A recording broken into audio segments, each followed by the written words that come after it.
ya kan? Alat transportasi impor, ya kan?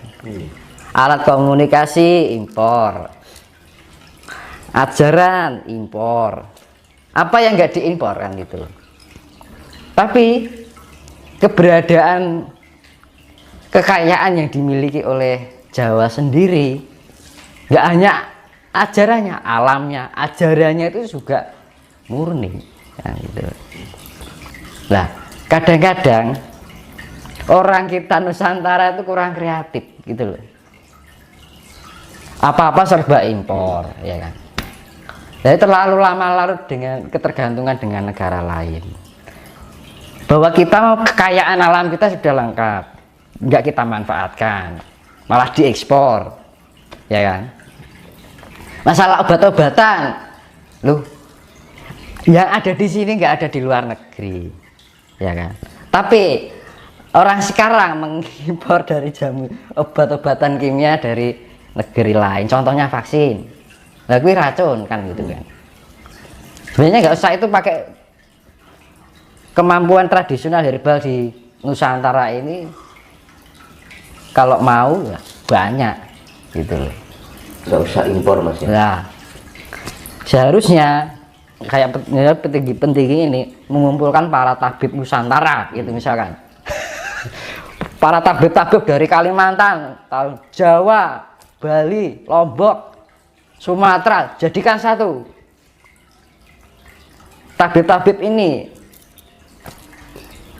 negara kita terbebas dari virus, kebal semua, ya kan. Orang luar negeri bikin virus apapun lepas, ya kan, nggak mempan. Tapi kenapa nggak dimanfaatkan? Karena apa? Negara kita ini sudah terlalu lama terlarut dalam ketergantungan dengan negara lain, tidak pernah menggunakan kekayaan-kekayaan yang dimiliki oleh negara ini. Kadang-kadang kurang kreatif gitu loh. Apa ya, kok hanya selalu dipikir sana. Nah, jati diri Nusantara ini sudah hilang. Ya kan? Kekayaan sudah diberikan kelimpahan, ya kan? Jenis obat-obatan serba ada, rempah-rempah ada, ya kan? Makanya makanan di luar negeri serba hambar. Karena apa? Rempah-rempahnya kosong, nggak kayak di sini. Kalau di sini kan makanan gurih kan gitu kan, renyah, ya kan? Ada rasanya gitu. Loh. Nah, makanya kan dibilang penduduk atau umat Nusantara ini kehilangan jati dirinya sebagai orang Nusantara. Tidak hanya dari level sudra, level raja-raja dalam arti petinggi negara ini wis orang gagas itu, nggak peduli dengan jati diri Nusantara. Katanya ingin menjadi suatu negara yang harus menjadi ada di dunia. Sekarang gini ya, nggak usah jauh-jauh kita berpikir tentang kejayaan Nusantara. Asal usul Nusantara aja dilupakan kok. Nggak usah asal usul diri aja loh, nggak tahu gimana akan memperbesar Nusantara. Kan sepele, nggak usah kita terlalu berpikir jauh. Karena apa? Kriteria Nusantara yang sebenarnya ketika manusianya itu mengenal jati dirinya, begitu juga mengenal jati diri Nusantara, berbagai budayanya dan kekayaan alamnya. Apa kita sudah membangun ini sudah cukup selesai? Enggak. No. Iya kan? Pesan saya sih kita lebih eling lan waspada ya kan. Dibilang eling lan waspada itu kan eling karo pangucape ya kan. Eling dengan pikiran apa yang kita pikirkan, eling dengan apa yang kita rasakan ya kan. Kita harus menjadi pribadi yang mempunyai sifat-sifat Tuhan. Jadi harus sifat Tuhan itu include di dalam diri kita. Jadi segala kehidupan sehari-hari, dari perilaku kita, pola pikir kita, pola rasa kita, pola ucapan kita harus diarahkan pada hal yang sifatnya kasih kan gitu. Karena ini yang dibilang masa penyaringan. biar kita nanti terselamatkan dari yang namanya bencana besar. Bencana besar pasti akan terjadi gitu. Nah, untuk jadi jangan sampai kita posisinya itu tidak siap, kan gitu loh. Jadi harus kita mempersiapkan diri kita sendiri sedini mungkin. Ya kerap-kerap di atas jam 12 malam melek bengi, kan gitu. Kalau kita, ya saya bilang tadi, heneng hening, ya kan, diam merenung kemudian hening. Nah, merenung itu apa? Diam itu kan di dalam sebuah ketenangan, di dalam keheningan gitu kan. Terus henung, kita merenungi, sering-sering kita komunikasi dengan diri kita sendiri. Nanti kalau kita sering-sering komunikasi dengan diri kita sendiri, membuat kita itu semakin mengerti. Ya, mengerti dengan kondisi kita, mengerti dengan perasaan kita, mengerti dengan apa yang kita berikan, mengerti perilaku kita. Ya kan, akhirnya apa? Di dalam sifat mengerti itu akan menuntun diri kita di dalam kehidupan sehari-hari. Biar kita menjadi lebih layak untuk dipantaskan di peradaban besok nanti. Karena peradaban besok itu ya namanya zaman kesucian, zaman kedamaian, dan gitu. Suci kan dalam arti harus mempunyai sifat kasih. Kalau kita mau yang namanya kita olah spiritual, mau ajaran ini ajaran itu, kalau kita nggak bisa menerapkan kasih ya percuma. Karena Tuhan, yaitu tadi kekuatan power dari alam semesta, bahkan dunia global semesta ini dari makro sampai mikro, itu kuncinya adalah kasih gitu. Karena apa ya, itu tadi kembali kita harus mempunyai sifat pemelihara. Ya, apa yang kita pelihara pikiran kita dengan baik, pelihara rasa kita dengan baik, pelihara perilaku kita. Kalau kita sudah memelihara itu, kita sama aja memelihara diri kita.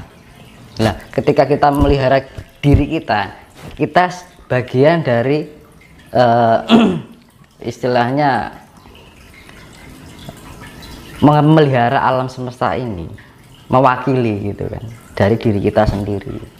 Dan itu harus bisa, kalau ini semua terjadi secara global, dari semua orang yang di muka bumi ini mempunyai sifat seperti itu, maka akan tercipta kedamaian.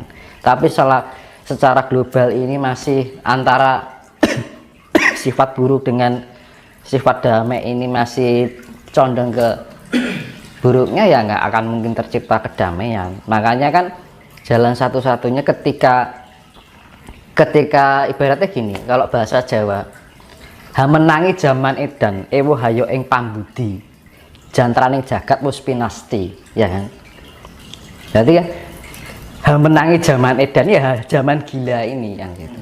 Ewo hayo ing pambudi, kita akan berbuat baik aja serba ewo kan gitu kan, serba canggung, kita mau berbuat kebaikan aja sesuatu hal yang aneh di dalam kehidupan kita. Kadang kita ngolah spiritual aja dikira orang gila kan gitu kan, ya kan. Kita melakukan pendekatan dengan alam dikira orang stres kan gitu loh, kan aneh gitu kan. Hamenangi zaman edan ewo hayo ing pambudi jantraning jagat wis pinasti kan gitu. Jantraning jagat wis pinasti berarti kalau sudah mencapai tingkat kegilaan sampai ingin berbuat hal yang sifatnya budi pekerti aja dianggap yang aneh gitu kan. Ya akhirnya apa? Jantraning jagat, jantra itu kan jangka, jagat wis mesti ya akan bekerja ya alam. Itu tadi yang namanya global, yaitu tadi megatrust itu sifatnya pembersihan. Karena air samudra itu sifatnya neutron, jadi penetralisir. Terus ini Mas, terkait dengan konsep eling, bahwa jika kita mau selamat dari seleksi alam, dari bencana, kita harus eling. Apakah konsep eling itu yang dimaksud eling sama yang sang pencipta atau bagaimana? Lah eling itu ya bagian terkecil ya, saya contohkan ya. Kita mandi bahwa kita merasakan bahwa yang mandiin kita air. Nah kita itu termasuk eling Mas. Kita minum nih, kita minum, kita merasakan bahwa yang kita minum itu air dari Tuhan. Itu eling, Mas. Ya kan? Kita mau berbicara ini, kira-kira omongan saya itu menyakitkan buat orang lain nggak? Itu eling. Ya kan? Perilaku kita kira-kira menyakiti, merugikan orang lain atau enggak? Itu termasuk eling. Nah, eling itu yo eling karo pikirane, rasanya, ucapannya, perilaku kita, ya kan? Kalau kita sudah eling dengan itu, maka itu bagian dari eling dengan Gusti. Sekarang gini, hal yang sepele yang sering kali kita lakukan sehari-hari, mandi, ya kan? Apa pernah kita ketika kita mandi merasakan eling malah? Kalau kita mandi dengan air, kan nggak pernah kan, cuek aja kan, ya kan? Nah itu hal yang sepele itu. Makanya kalau mandi, ketika kita mandi diguyur dengan air, kita merasakan bahwa air itu mengguyuri tubuh kita, bahwa air itu dari alam, itu akan menambah energi loh. Karena ada sinergi antara alam dengan mindset kita ini, cipta rasa karsa ini.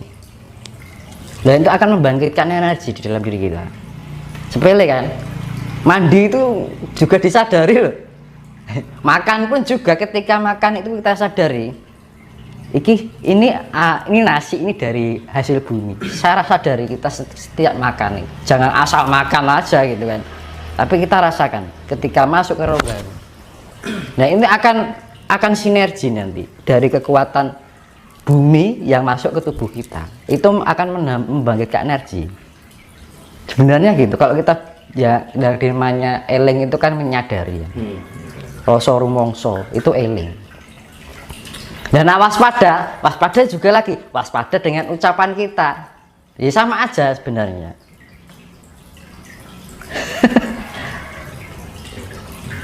Nah gitu. Karena apa? Ketika kita menyakiti orang lain itu sama saja melukai diri kita sendiri sebenarnya. Karena apa? Hukum imbal balik, hukum feedback, hukum cermin, ya kan? Kalau kita pantulkan biru ya kembalinya biru. Kalau pantulkan merah kembalinya merah. Ya sama aja.